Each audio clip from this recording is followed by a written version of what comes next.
Bom dia. Peço quem esteja com seus microfones ligados, que desliguem, por favor. Laís, Kathleen. Pronto, bom dia.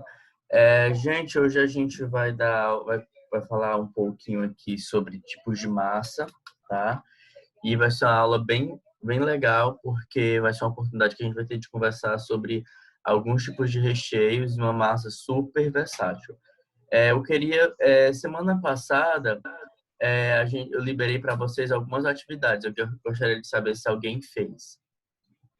Alguém fez? Ninguém? Bora. Laís, Catherine, Lídia, Alexandre. Eu não fiz.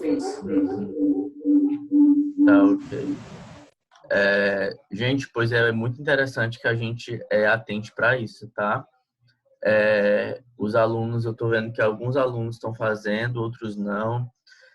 Tentem fazer pelo menos um de nossos preparos, que vai ser muito importante para que quando a gente volte às aulas, aí você já tenha as dúvidas prontas, tá? Não adianta a gente ficar aqui só nessa questão teórica, a gente precisa fazer algum preparo em casa para pôr em prática, para que a gente não venha, né, entrar no mau costume de ficar só e aí na teoria e não partir na prática. É muito importante que esses dois mundos da teoria e da prática estejam bem ligados, tá certo? Hoje a gente vai ter uma conversa aqui sobre uma massa doce, tá? É uma massa muito importante dentro da confeitaria devido à sua versatilidade. A gente vai conversar hoje sobre a massa do donut, que é uma massa muito versátil, né? Então, com ela a gente consegue fazer o próprio donut, que são as rosquinhas, né? Consegue fazer massa de sonho, consegue fazer tranças e aí vários outros preparos que é muito importante dentro da confeitaria, tá? Vai partir muito da criatividade. É certo que hoje a gente sabe que essa massa é muito utilizada para fazer o sonho e para fazer é, a massa do donut, tá bom? Eu gostaria que alguém ligasse o microfone ou ligasse a câmera, porque eu estou me sentindo falando só aqui. Eu não estou vendo ninguém, todo mundo com as câmeras desligadas. Algum ser divino, ligue a câmera, por favor. Bora, Laís. Kathleen, sempre com a câmera ligada, tá desligada hoje. Pronto.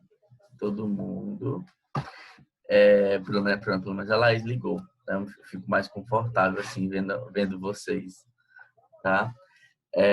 Não tenham vergonha, gente.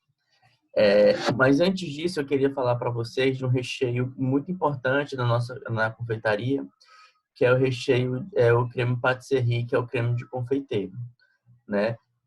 Esse recheio, ele é muito usado na construção de bolos, né? Também, que é pão de ló, e também ele é muito utilizado para rechear doces, né? Tarteletes, bombas de chocolate, que são os eclairs, e outros preparos. E principalmente para rechear o sonho, que é aquele creme amareladinho, né?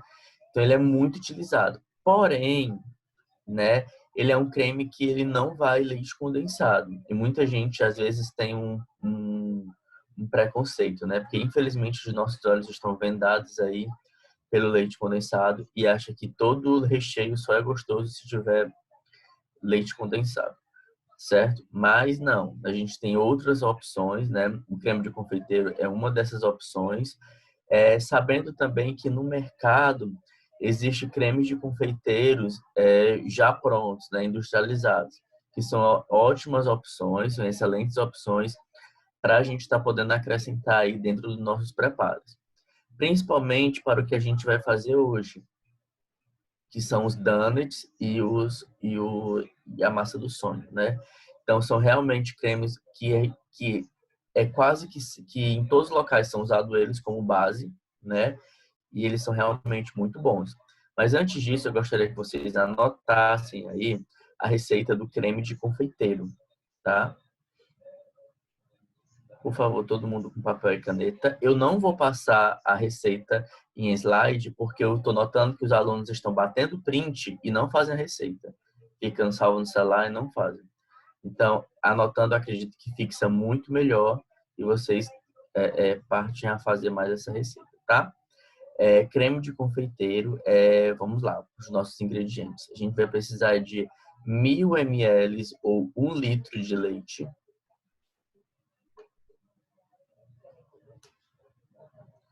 100 gramas de amido,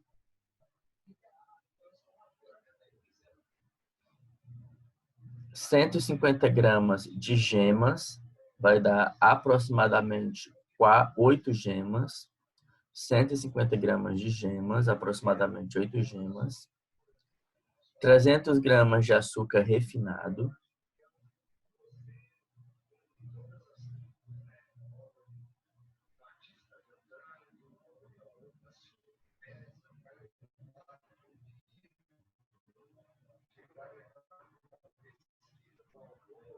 50 gramas de margarina de uso culinário, né? Margarina normal, e 5 gramas de aroma de baunilha, que é a essência de baunilha. Modo de preparo, né? A gente começa a preparar qualquer preparo separando os ingredientes. Então, todo preparo a gente começa separando os ingredientes. Essa é a primeira parte. Para a gente não vir a esquecer nenhum ingrediente e também para não vir mesmo que a gente saiba que realmente, mesmo que seja uma receita padrão, né, que a gente passa a fazer várias vezes, um descuidozinho a gente pode errar. Semana passada na padaria, a gente faz muita broa lá. E aí eu esqueci mesmo com a prática, eu esqueci de separar o açúcar, né? E aí eu fiz uma broa sem açúcar, deu totalmente errado, ficou horrível, né? Mas era um doce que, na minha cabeça, eu já estava na minha prática, eu já fazia todo dia, né? Mas um descuidozinho, uma falta de atenção, eu fiz um doce sem açúcar. Então ficou péssimo, né? Não deu nem para fazer torrada. Então perdi uma produção inteira de broa, tá? O primeiro passo, né? O primeiro passo é separar os ingredientes. O segundo passo é colocar 300 ml de leite em um recipiente com o amido, as gemas e mexer bem e reservar.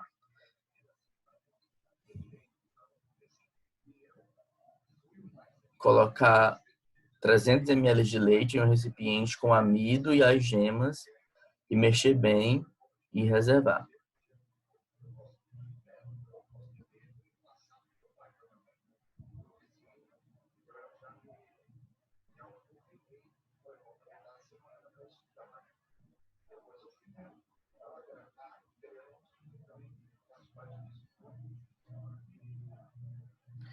O segundo passo é, em uma panela, coloque o restante do leite, que são as 700 ml,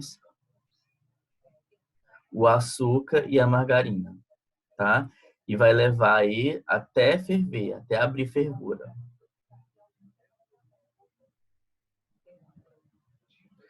Tá? Colocar para ferver o restante do leite, que são 700 ml, juntamente com o açúcar e com a margarina. E vai levar para ferver. Assim que abrir a fervura, retire a panela do fogo.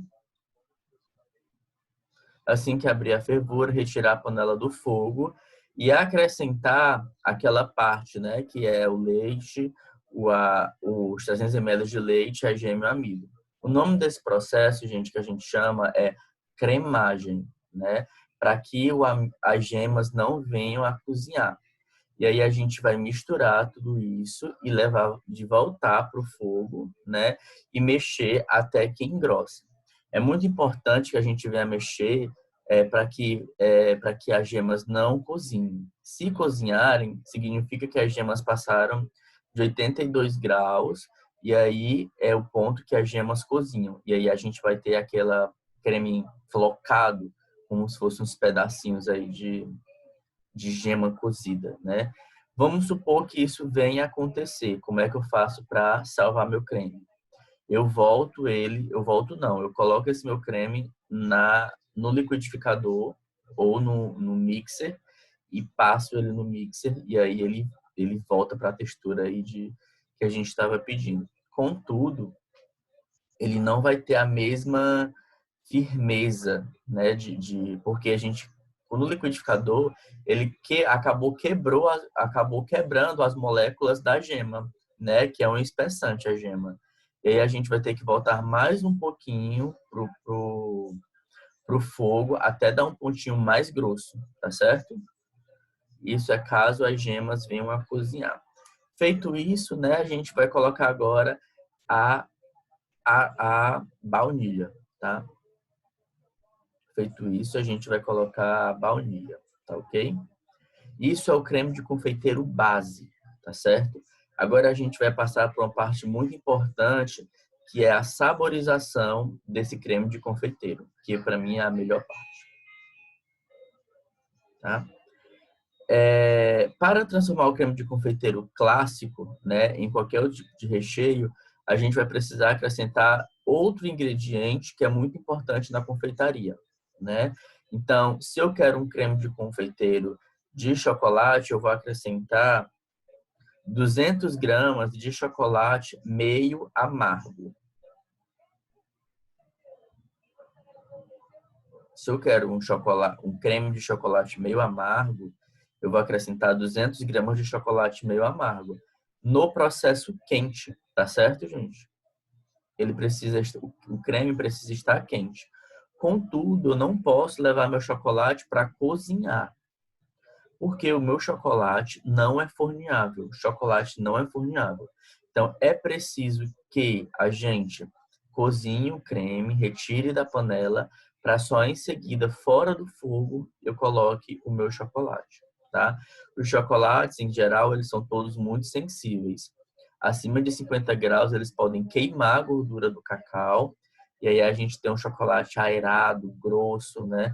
Por isso, quando a gente às vezes derrete chocolate no micro-ondas, eles ficam, se eu passo de 50 graus, eles queimam. E aí, principalmente o chocolate branco, né? Ele fica uma papa, né?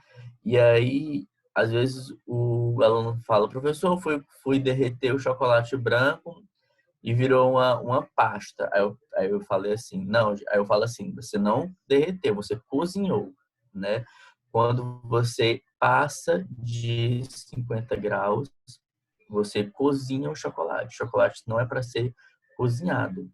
Principalmente os chocolates brancos que têm maior porcentagem de gordura, como leite em pó, né? Dentro do chocolate branco tem uma quantidade elevada de leite em pó. Enquanto os chocolates nobres, amargos, né, eles têm alta quantidade de cacau, de sólidos de cacau, o que facilita o seu derretimento. E aí, às vezes, a gente até consegue passar de 50 graus sem que ele queime, dependendo da marca. Contudo, mais importante é manter aí essa constante de que o chocolate só pode ser derretido até 50 graus.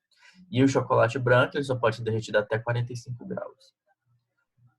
Então, vocês aprenderam a fazer o creme de chocolate amargo, né? 200 gramas de chocolate amargo no creme de confeiteiro.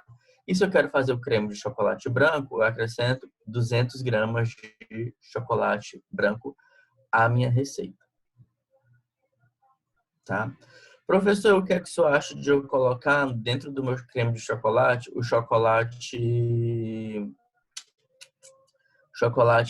ao leite? Gente, para fazer o creme de chocolate ao leite, vai ficar uma cor muito clarinha. Não fica agradável quando eu uso esse preparo do creme de confeiteiro junto com chocolate amargo, junto com chocolate ao leite. Ele fica uma cor bem clarinha, não fica esteticamente bonito e não fica um sabor potente de chocolate. Mas a gente pode usar esse creme de patisserie, né, o creme de confeiteiro, com chocolate ao leite e, por exemplo, acrescentar Nutella, né, para fazer um creme de Nutella. Aí dá certo, tá? Mas para fazer um creme de chocolate com chocolate ao leite, eu já não indico. E quanto usar de Nutella? Infelizmente, eu não tenho essa base porque eu não fiz o teste ainda, mas eu sei que dá certo. E caso vocês queiram fazer esse creme de Nutella, é só acrescentar o chocolate ao leite e aí por volta de mais ou menos 100 gramas de Nutella, certo? E aí misturar o creme. Ele fica bem forte o gosto da Nutella, tá? E fica muito saboroso também. Agora a gente vai para o preparo do creme de maracujá, né? Também usando a mesma base do creme de confeiteiro, o creme de maracujá, né? Então a gente vai pegar uma receita do do creme de confeiteiro, somar com 200 gramas de chocolate branco e somar com 40 gramas de pó saborizante de maracujá, tá? O que é esse pó saborizante de maracujá? São aqueles pó da Mavalério. Vocês sabem quais são? Aqueles pó de mousse da Mavalério. Tem uns pó que são bastante comerciais. Sim. São os pó que são bastante comerciais, né? Tem de morango, tem de maracujá, tem de frutas vermelhas, tem de diversos sabores. Então, 40 gramas de pó saborizante de maracujá. Professor, eu posso usar o MID, aqueles pozinho MID de suco? Pode usar, tá certo? Pode usar o pozinho aí de suco.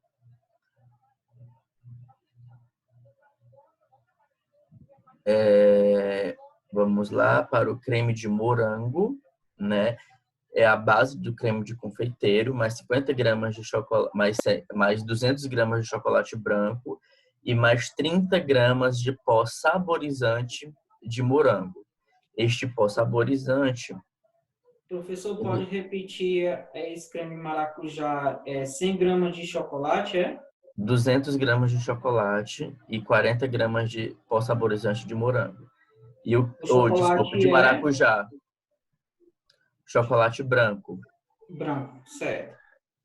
O creme de morango é o creme de confeiteiro, mais 200 gramas de chocolate branco, mais 30 gramas de pó saborizante de morango. Ou, ou geleia de morango a gosto. Aí fica aí incrível, tá? Ou geleia de morango a gosto.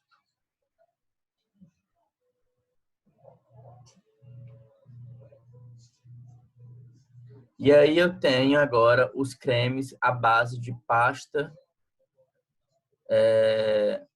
das pastas saborizantes, né? Que é a minha receita do creme de confeiteiro, mais 200 gramas de chocolate branco, mais pasta saborizante, né? A gosto.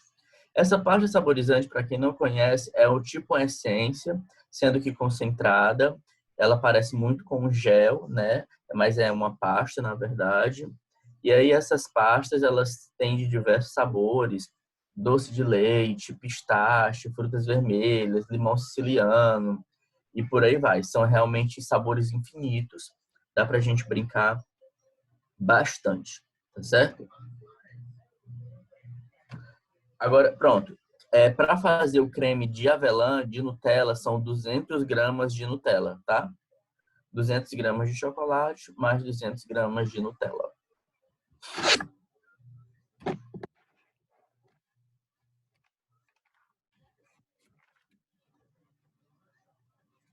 Eu vou tentar reproduzir para vocês agora um vídeo que eu tenho aqui, que estava no meu Instagram, né? Mas eu já retirei, de produção de donuts, certo?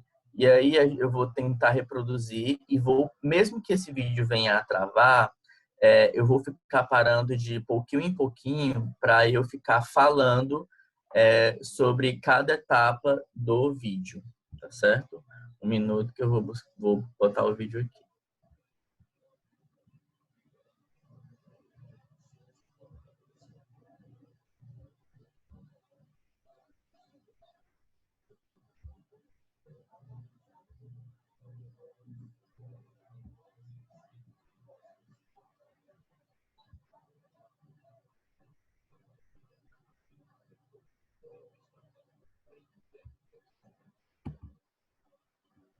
Vocês estão vendo o vídeo aí? Parado? Sim, não? Me respondam. Ele está Sim. parado. Pronto. Eu vou dar play.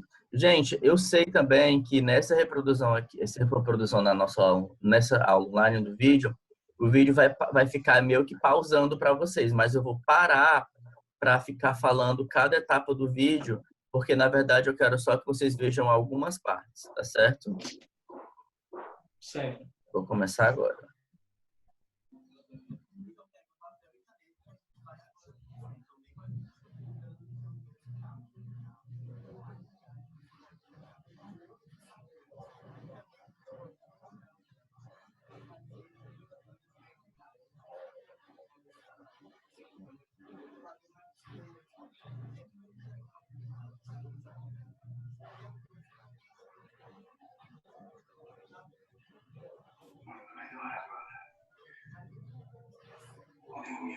Professor, tá muito baixo, não tá dando para ouvir.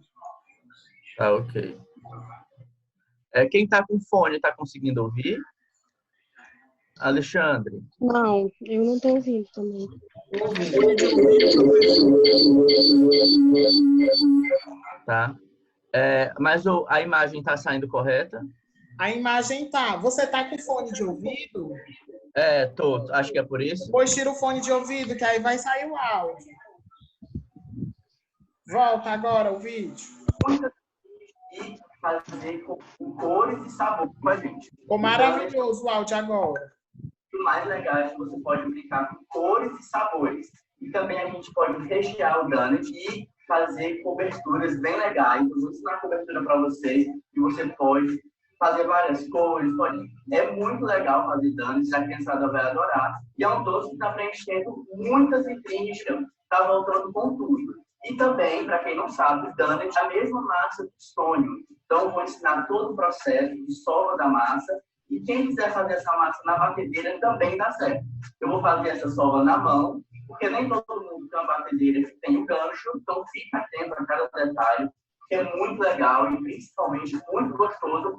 Então, mão na massa, que a gente vai começar agora. Gente, então a gente acabou de ver aí que eu tô falando aí para vocês que o donut ele é um doce que está voltando, né? Então, assim, aqui em Fortaleza, tudo que chega aqui em Fortaleza chega com um pouquinho de que já parte de uma tendência, né? Então, assim, a gente vê já algumas lojas abrindo já só com vendas especializadas de donuts, né? Essa massa de donut é uma massa muito versátil, porque ela pode ser feita o próprio donut, ela pode ser também feita o sonho, e assim também como ela pode ser feita os donuts salgados, né? Então, não precisa aumentar a quantidade de sal, porque é uma massa neutra, tá bom? E ela combina muito bem com recheios tipo requeijão, cream cheese, carne seca, frango. E aí é bem interessante trabalhar com donut nessa proposta salgada também, tá certo? A gente agora vai partir para a parte prática do vídeo, né? Mas vocês viram que eu não vou usar a batedeira. Para fazer esse processo de sova na mão, é realmente bem... demora, né? Porque o processo de sova da panificação sempre vai ser um processo longo. Porque a gente vai ter que quebrar o glúten da massa, vai ter que passar por um processo de que a massa vai absorver a quantidade de água. Então, assim, trabalhar com pão não é uma coisa rápida, né? Por isso que tem aí os adventos aí das maceiras, as batedeiras com gancho, porque é realmente uma coisa que a gente tem que ser constante. Começa e vai até o final, até o glúten absorver a água. Não é porque a minha massa está pegajosa que eu vou colocar mais farinha.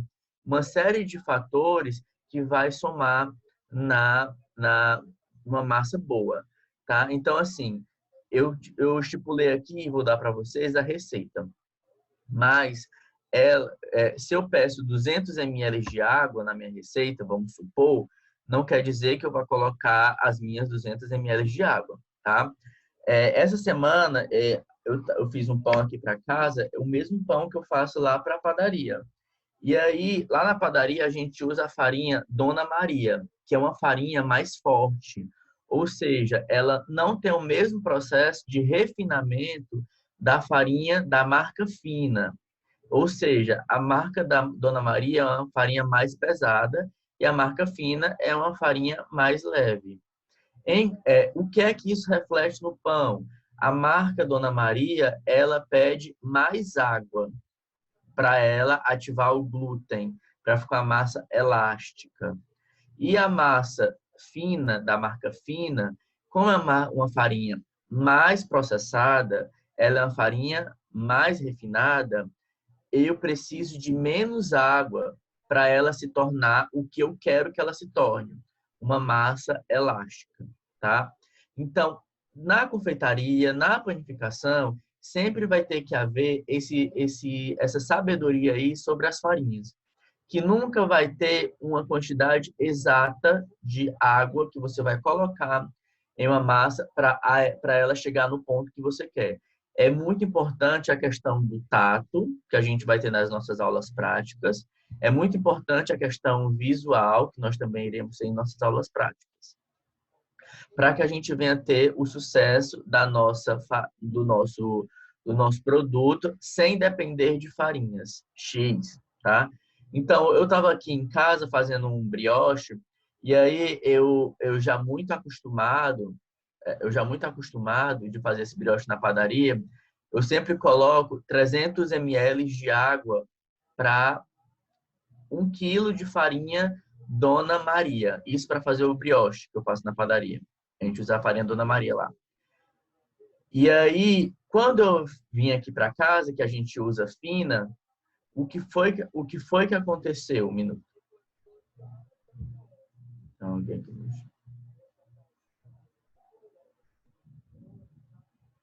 Tá. Oi, Ian, a Cecília está dizendo que não está conseguindo ouvir, que está mudo. Todos vocês estão conseguindo me escutar? Sim, tô conseguindo ouvir. Tá, Eu tô ok. te ouvindo, normal. Eu também tô ouvindo. Tá, ok. Deixa eu responder.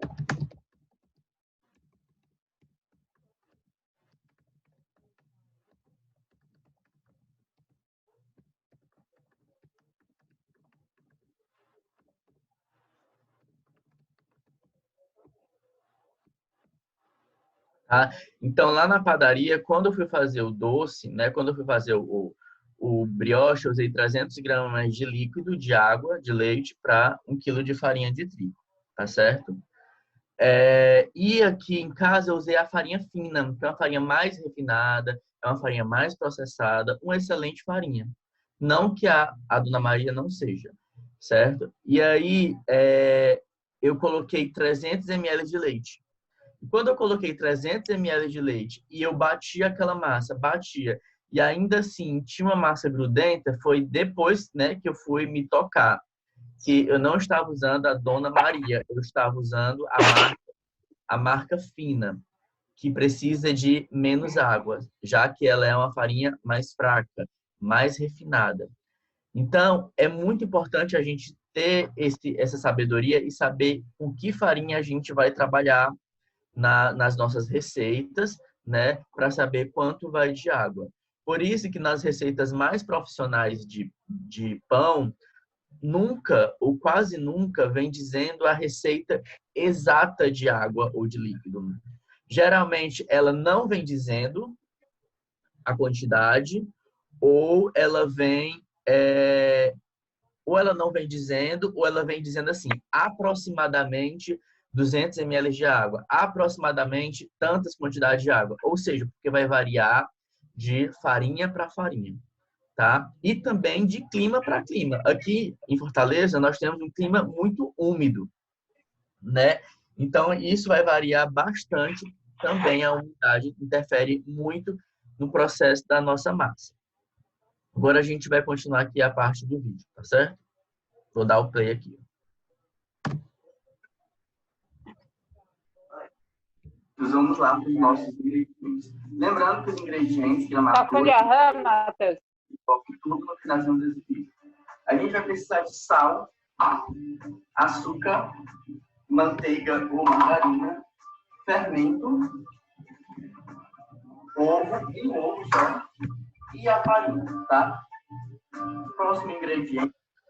Observem que eu usei o fermento para pão, tá? Então, para quem está entrando aí na confeitaria, a gente vai trabalhar com 2 tipos de fermento nas nossas produções, que são os fermentos químicos para bolos, que é um pozinho branco, semelhante ao bicarbonato de sódio, e o fermento para pão, que são os fermentos, é também um tipo de fermento químico, tá? Não é um fermento natural, é sim um fermento químico, e ele tem a primeira diferença dele é na parte do visual, né? Que ele é um granulado, ele se assemelha muito com uma areia, tá? Então, essa diferença.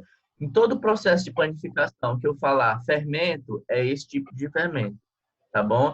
E a forma para se trabalhar com ele é diferente da forma que a gente trabalha. Um minutinho aqui.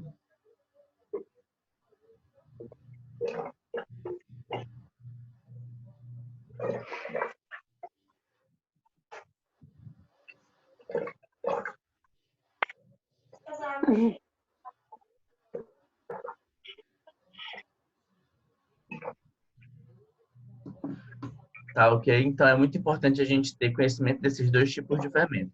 Eu vou voltar a dar o play e vou mostrar uma imagem para vocês agora e vou voltar a parar. Gente, é a água. E eu gosto de usar, gente, a água gelada. Olha como é que fica a minha água. Ela fica com pedrinhas de gelo. Por quê? O fermento, assim.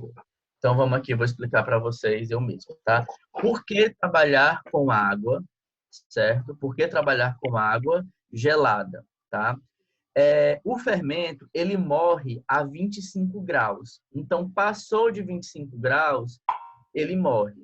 Em 25 graus, ele começa a fermentar, a gerar gás dentro da nossa massa e fazer com que o nosso pão expanda, que o nosso pão cresça, dobre de volume. Então, por que eu estou usando uma água gelada, uma água com gelo, inclusive? Para que quando eu vá trabalhar essa minha massa, seja na mesa, seja na bancada, seja na batedeira, eu não gere calor no meu preparo. As nossas mãos são quentes, naturalmente. E aí a gente pode estar aquecendo a massa ao ponto de eu estar passando da temperatura de 25 graus. E na batedeira, né, essa parte, a batida, também é natural que gere calor. Então, sempre eu trabalho com a massa, com água com gelo. E pode colocar as pedras de gelo dentro da massa, sem nenhum problema.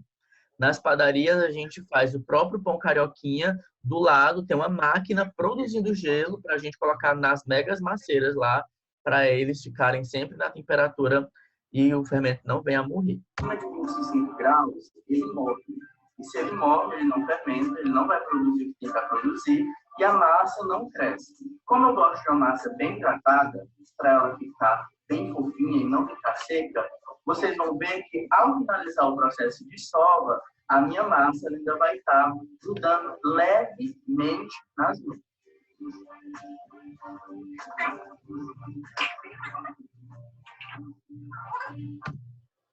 O primeiro passo agora é acrescentar os ingredientes secos, tá? A gente vai misturar os ingredientes secos. Dessa receita são o açúcar, o sal, o fermento e a farinha, tá? Então, eu vou colocar todos os ingredientes secos aí na bancada, vou misturar para depois acrescentar os ingredientes líquidos, que são os ovos, o leite e a gordura. E vou misturar os ingredientes secos. Se você quiser fazer na batedeira, você pode colocar todos os ingredientes de uma só vez. Não tem problema, tá? Vou colocar a gordura. Vou colocar o leite. Vou puxando aqui e vou misturando. Bom, feito isso, agora eu primeiro colocando essa água.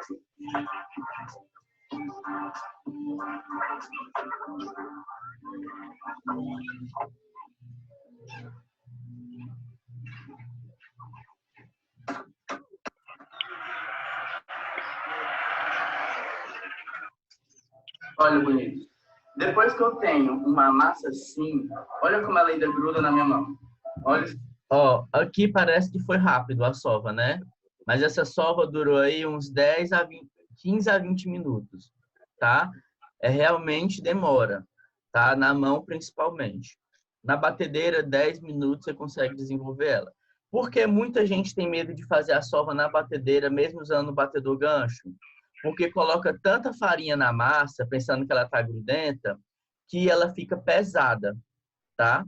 E aí, o que é que a pessoa coloca? A água, aí pensa, vale 2 minutos a batedeira batendo, aí pensa que tá muito pegajosa a massa, vai colocar mais farinha, né? A fabricação de pão, que é o que a gente está fazendo aqui nessa aula, não é muito simples. Não é uma coisa 1 mais 1 igual a 2, tá? É um processo químico. Então, é preciso a gente colocar a água, vai bater, o glúten vai absorver a água, demora. Dependendo da farinha, né, como a gente acabou de falar, ele absorve mais, absorve menos. O tempo também é relativo, tá? Então, tudo é um processo, são processos que devem ser seguidos, tá? Então, assim, não é porque tá grudento que eu vou colocar mais farinha. E aí que erra, né? E as pessoas ficam com medo de fazer essas massas nas batedeiras caseiras por medo disso. Porque colocam muita farinha, a massa fica muito pesada e a batedeira não consegue bater. Aí ficam com medo de bater e quebrar a batedeira. Realmente vai quebrar, se tiver excesso de farinha muito pesado. Mas uma massa bem feita, né, que você consegue entender os processos da massa, isso não acontece. Aqui, ó. Tá vendo? Depois que eu obtenho uma massa assim, a massa ela não fica por completo desgrudando da mão. Eu consigo fazer com que ela desgrude da mão, mas se eu pegar pressão nela, ela vai ainda assim. Desliga o microfone, por favor. Cecília, desliga o microfone, por favor. Tá atrapalhando a aula. Obrigado. A massa, ela precisa estar grudando ainda nas minhas mãos se eu fizer pressão, tá? Então, assim, isso significa que a massa está hidratada. Essa questão também de sovar a massa até ela desgrudar da mão, ela não é tão verdade assim, tá certo? Ela não é tão verdade. Eu preciso de uma massa bem hidratada. Ela vai desgrudar da minha mão, mas não ao ponto de ela ficar totalmente seca. Eu preciso de uma massa hidratada para que eu tenha um pão úmido, né, e um pão gostoso por dentro. Eu vou deixar ela descansar por mais ou menos 10 a 15 minutos. Bonitos. Pronto. Por que eu vou deixar essa massa descansar 10 a 15 minutos? A gente acabou de trabalhar em um pão, né? E todo pão, a sova estressa a massa, né? A gente estava quebrando a massa, a gente estava rasgando a massa e a gente disse que o glúten estava estressado.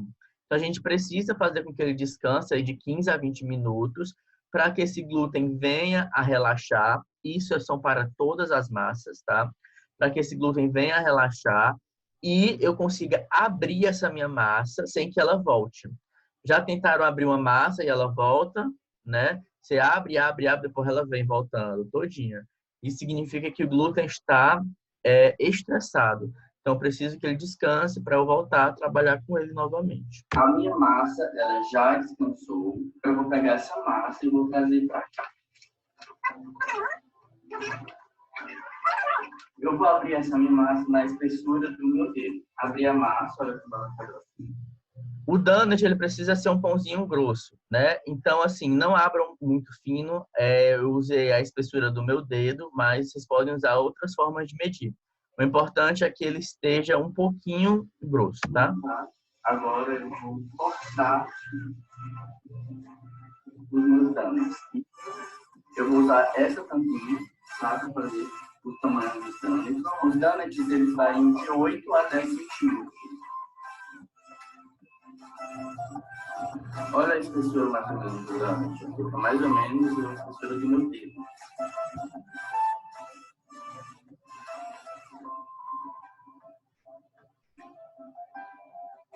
Feitos os nossos donuts, agora a gente vai levar para fermentar. Essa parte é muito importante. Você vai colocar algum local mais quentezinho da sua casa. Dobrar o volume. Pronto, feito isso, gente, vocês vão colocar para fermentar o donut, né, em um local aí, pode ser uma gaveta, pode ser o forno, né, sem as chamas acesas, para que eles venham a dobrar de tamanho. Esse processo pode durar 1, 2, 3, 4, 5 horas. Vai depender da temperatura da sua casa. Acho que semana passada eu fui fazer um pão aqui em casa e exatamente na hora de fazer o pão, eu estava já fazendo as bolinhas para descansar, começou a chover. O tempo que eu espero de fermentação é 1h30. Ele durou 2 horas e 40, quase 3 horas. Tudo isso por conta da temperatura. Choveu, a temperatura da minha casa baixou e aí, consequentemente, né, aí vai refletir no nosso processo de fermentação.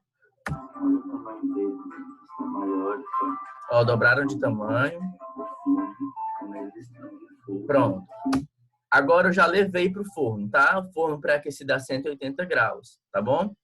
E aí, outro pulo do gato. Para fazer o donut, eu preciso assar, tá? Então, eu vou assar ele a 180 graus por durante 10 minutos.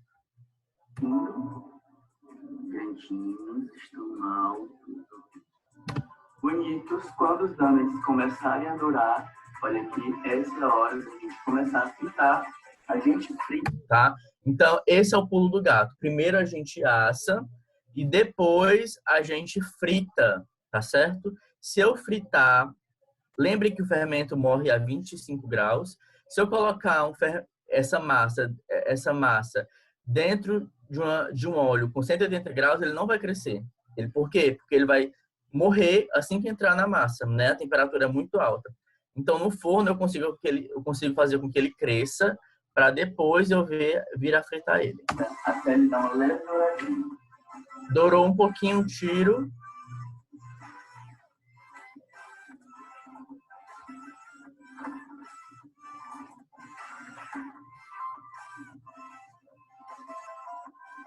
E aí, gente, ó, agora eu vou cortar no meio e vou rechear com aqueles recheios que vocês fizeram, tá? E aí eu escolho. Recheio de chocolate, recheio no meio.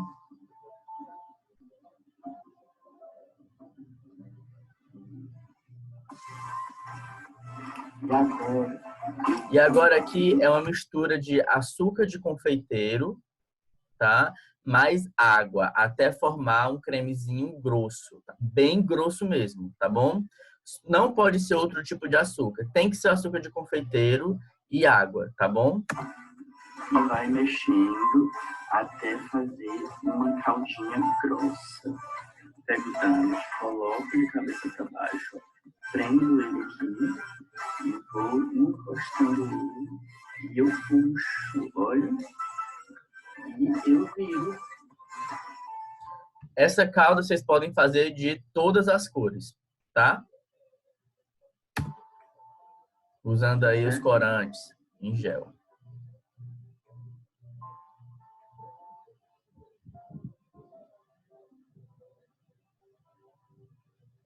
Uma forma também é de embalar com de banhar os donuts com chocolate fracionado, né? Então, chocolate fracionado é o branco ou o amargo, fica muito legal também. E embalar eles nos plástico filme. O melhor é que você faça e embala em plástico filme.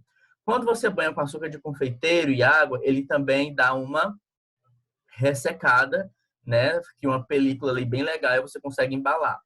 E aí, com os chocolates fracionados também, e fica bem legal. E a melhor forma de vender eles, assim, do jeito que tá aí na foto, porque a validade deles duram bem mais. Tipo, 3 dias, tranquilo para você vender. Ele permanece bem fofinho, úmido, gostoso, maravilhoso. Quem for usar recheios de chocolate, os recheios de creme de confeiteiro, a validade deles é bem curta, porque, né, vai ovos, vai leite. E quem quiser usar com brigadeiro, a validade acompanha aí os 3 dias tranquilo. Porém, o creme de confeiteiro não consegue acompanhar aí 3 dias, porque vai ovos, vai leite, uma série de processos, tá bom? Deixa eu ver aqui. Pronto. E essa aqui, gente, é a receita, tá? Copiem aí a receita.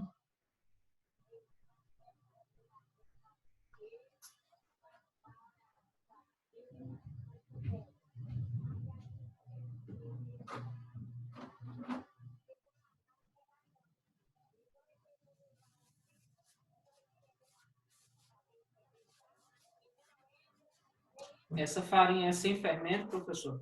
Sim. Lembrando, gente, farinhas com fermento é pro bolo. Farinhas sem fermento a gente usa para fazer pães, bolos, biscoitos, tá? Farinha com fermento dentro dela tem um fermento químico.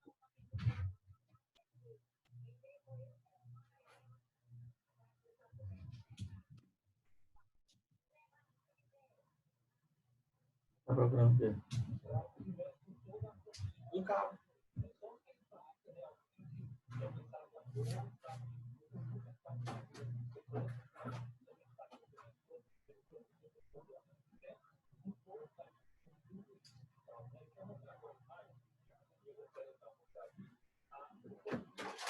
Pronto? Ok, Alexandre.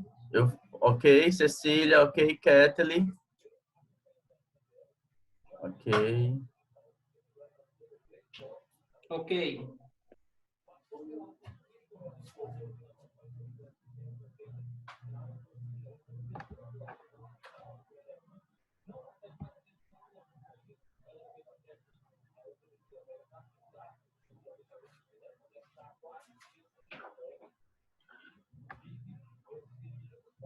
Pronto. A Cecília perguntou por que os ingredientes secos são sempre primeiro. Porque os ingredientes secos na panificação, eles são, assim como todas as receitas, mas na panificação a gente coloca primeiro, porque só depois que a gente dá o ponto com água, que é os líquidos, tá? Tem que ser manteiga mesmo, professor, ou margarina? Margarina pode ser sem problema. Tá.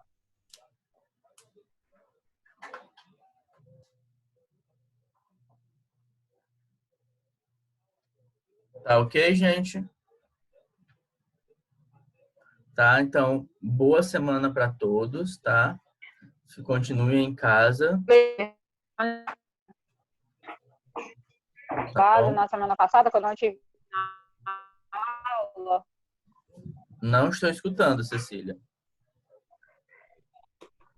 Tô dizendo, tu passou algum trabalho pra Não. gente semana passada? Eu passei receitas, tá? Semana passada. E aí, as aulas